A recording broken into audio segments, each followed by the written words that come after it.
This podcast is brought to you by the Prospect Research Institute, an online learning community.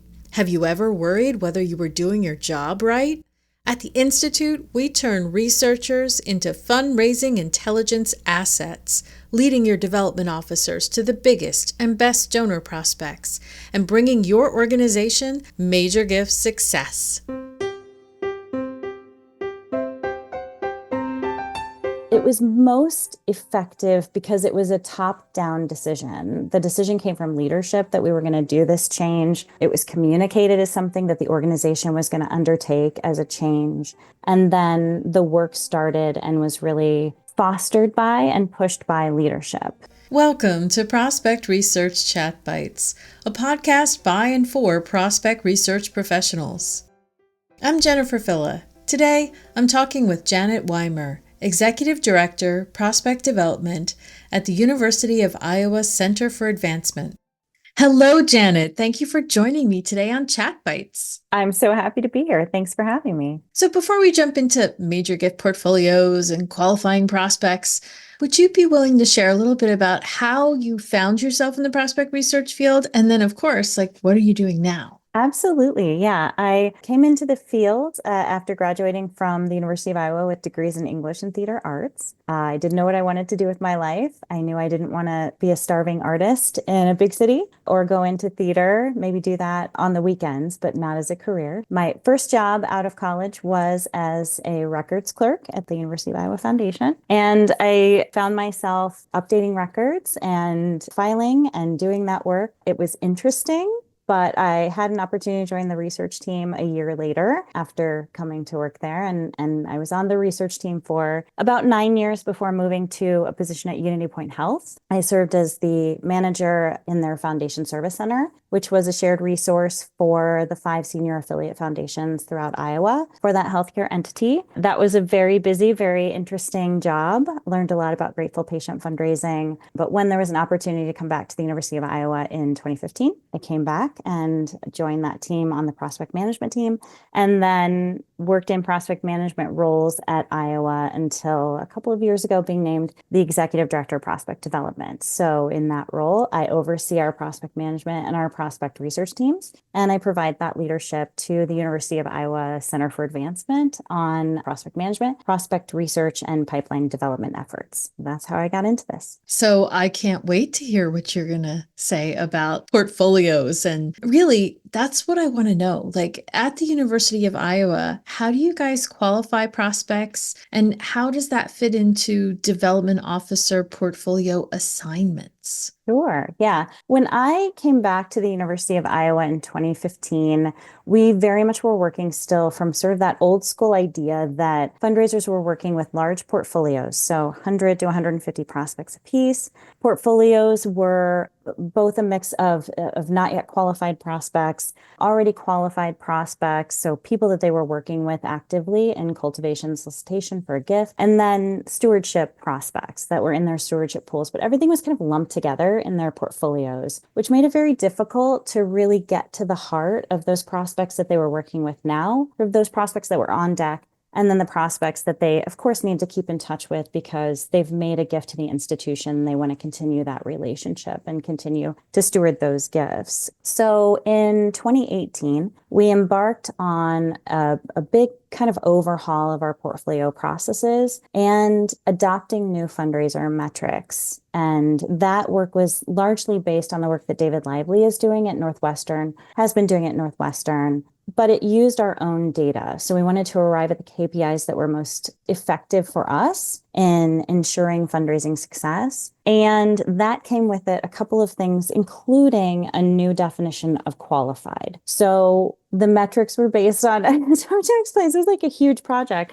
That metrics project was really based on determining what were the core KPIs for us, which ended up being asks at primary solicitor, asks at secondary solicitor, gifts secured at primary and secondary, and then the average gift size at primary. With that project, we also put in place a new definition of qualified. So the notion that someone could only go into your portfolio after you'd met with them. That was the first criteria. And then you plan to ask them for a gift in the next 3 years, which then put them at qualified status. So, like I said prior to that, you could kind of mark anyone you thought you might visit in the future as qualified. You could put them into your portfolio. And then they were kind of walled off for that fundraiser to work with when they got to them. But we knew that wasn't effective because we had all these portfolios full of all of these prospects. The fundraisers just didn't have time to get around to see. Plus, they couldn't quite quickly get to the ones they were working with now versus the ones they were going to see. It was a lot to try to manage. So we adopted this definition of qualified, which was that you'd met with them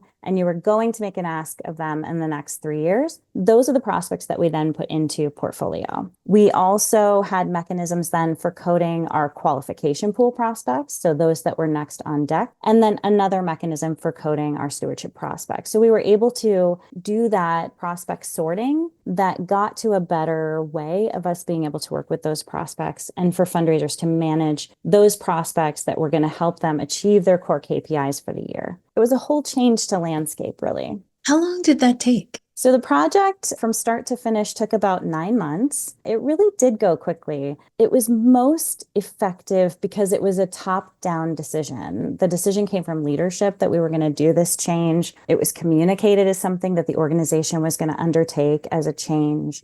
And then the work started and was really fostered by and pushed by leadership. So we started with an analysis. Our data scientists did an analysis of our past work and what would be most effective for us. One of the early things that we recognized was that productivity didn't really result from activity. So this notion of how many contacts have you had and tracking how many contacts you were making didn't really necessarily result in high productivity. It can sometimes take one visit to get a gift, and at other times it can take you 5 years to get a gift. And that would be, several visits over the course of several years. So the notion of contact and how many contacts people were making was not really the driving factor behind our fundraising success. What really led to fundraising success was the number of asks that people were able to make and the number of gifts that they were able to secure at the end of the day. And then our average gift size metric was really put in place to help us drive behavior. So we didn't want vice presidents working on average gifts at 50K. We didn't want that. And so as you went up in tenure, we wanted to drive your focus upward in terms of the gift size that you would be securing. That doesn't mean that we don't have vice presidents who are accepting 50K gifts, because of course that will happen. And that is still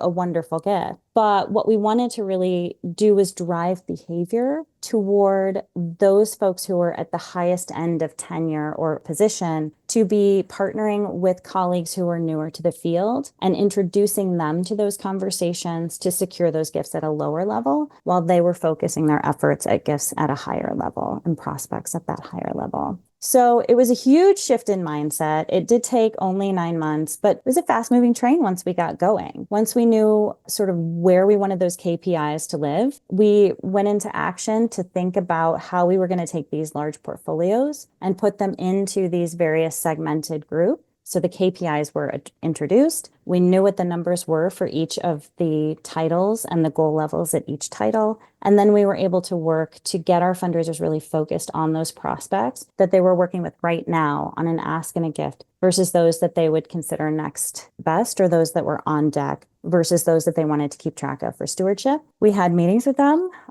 We made that sort happen. They told us where those prospects should go. If they said that they were going to make an ask of someone, we trusted that. It was really up to them to make those determinations and to let us know what they wanted to do with each prospect. And it worked remarkably well. People were very receptive to this. And I think it did very much help that we had that very, very clear definition of qualified. You've met with them and you plan to make an ask in the next 3 years. If you've met with them and plan to make an ask in the next 5 years, they're probably on deck, right? So you just haven't quite gotten there with them and really knowing that you're going to make that ask soon. There were occasions where people said, well, I don't know 3 years. It's okay. Leave them in your portfolio. That's okay. We weren't strict with this necessarily, but it gave people a good guideline for them to know, is this a qualification prospect? Is this someone in my portfolio? Or is this someone that is stewardship, really long-term stewardship? It was a very cool project. So now that they have people that actively working within their portfolio, how do they get more people in their portfolio? Because their 3 to 5 year pipeline will dry up if it works well. That's exactly right. Yes. So when we did the portfolio optimization that came with this project, people made the decision for those prospects that they kind of wanted to put on deck, right? So we moved those into qualification pools. So already they knew they weren't going to lose track of prospects that they wanted to keep top of mind. But you ask a really good question with that because we wanted them to feel confident that they could find next best prospects for the long haul. If I don't just get to sort of put a flag on them or put a mark on them and remind myself I want to go back to them, how do I find them in the future? So with this project, we rolled out our prospect pool dashboard, which took all of the insights that prospect management analysts had been using for years to kind of vet and sort lists to move prospects to the top versus those at the mid tier versus those that you probably, shouldn't be looking at right now. And we operationalized that with our data scientist to put it into a self-serve report. So people could pull their prospect list by unit, they could pull it by geography, they could add additional filters like last visit date or the last gift date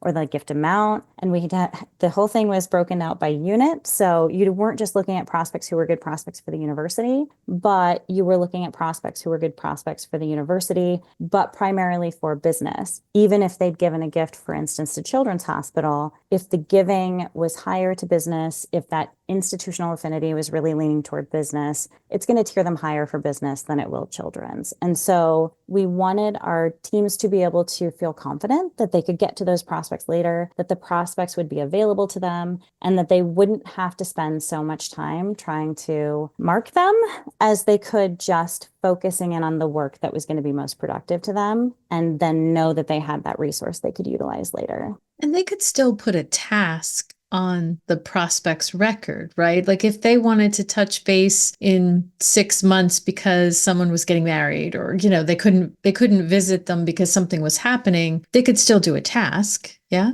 That's exactly right. Yes, we were in our old CRM. We just went through a CRM conversion where we moved from Blackbaud CRM to Salesforce. In Blackbaud CRM, we were using pending interactions to mark our qualification pool prospects. So if they put on a pending interaction that they wanted to make qualification outreach, we had a checkbox in there for qualification. It would put them into their qualification pool. So that was one mechanism they could use for keeping track of a prospect. In Salesforce, in our Ascend Salesforce instance, we're using qualification strategies. So a strategy type for qualification so that they can, again, have a mechanism by which they can share their intention to qualify that prospect. But it doesn't keep others from reaching out to that prospect if they have an interest in them as well. So that was another sort of shift in thinking that came with this project was the notion of open qualification and the fact that we really wanted to get as many prospects seen as possible by any fundraisers that might have an interest in seeing that prospect or a real reason to be seeing them. So if they'd made a gift to your area,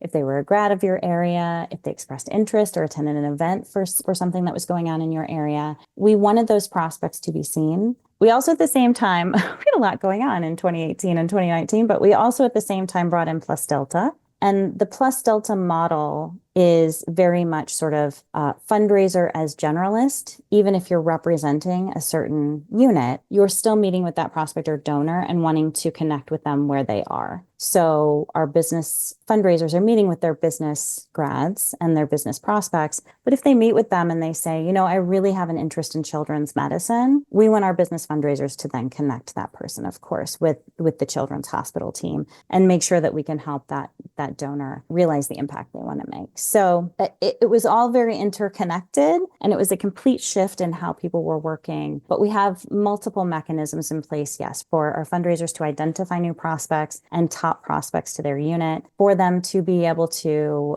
tell people about their intention to qualify that prospect or reach out to them, and then to move them into portfolio and have those active conversations about a gift. So when a gift officer comes into work, I always love to ask them, like, how do you know what to do every day? So what I'm hearing is that they can clearly see based on their proposals who they have lined up this year, next year, the following year. And they're going to use all the same tools like tasks and things to keep track of following up and making sure that the communication is consistent with that smaller group. That's exactly right. Yes. They're using tasks to indicate that they want to do something in the future. And again, this is all in our Ascend database with tasks to indicate they have something that they're going to do with that prospect in the future. Contact reports to indicate that they've done something or to record something that's taken place. And then proposals to keep track of all of that activity related to their asks and their gifts. So before I let you go, I'm wondering, is there anything you wish you knew before you went through this approach that you could share with people who are considering moving to that optimized portfolio?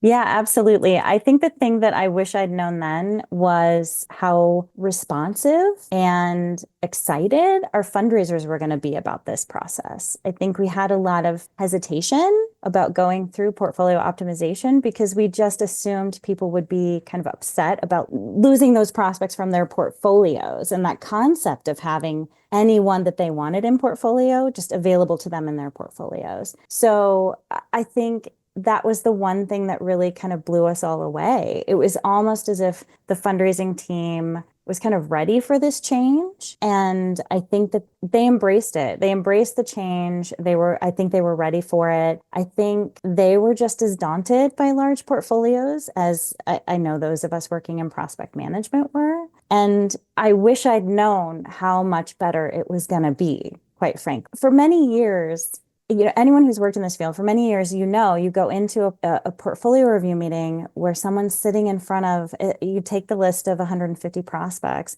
and then you go through it alphabetically or by stage or however you go down the list. It's still an incredible slog to go through that list and have the fundraiser saying, I've never met that person. I don't know that person. I've never met that person. Why is that person in there? I'm not sure what that is. Oh, yes, I'm asking them for a gift. I need to make outreach. I got to remind myself to do it.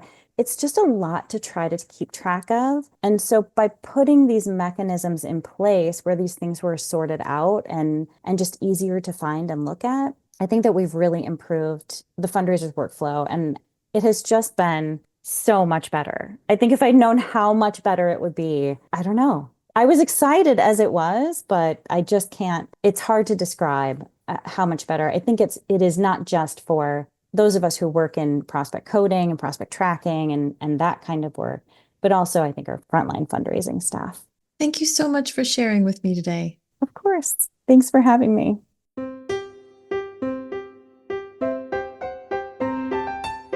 That was Janet Weimar, Executive Director, Prospect Development at the University of Iowa Center for Advancement. What did you think of the University of Iowa's super simple definition for qualification? And what size are major gift portfolios at your organization? One of my key takeaways was the importance of data management so that development officers have the reporting tools they need to do their work well and efficiently, and leadership has the data needed to manage and make decisions. Fundraising is definitely a team sport.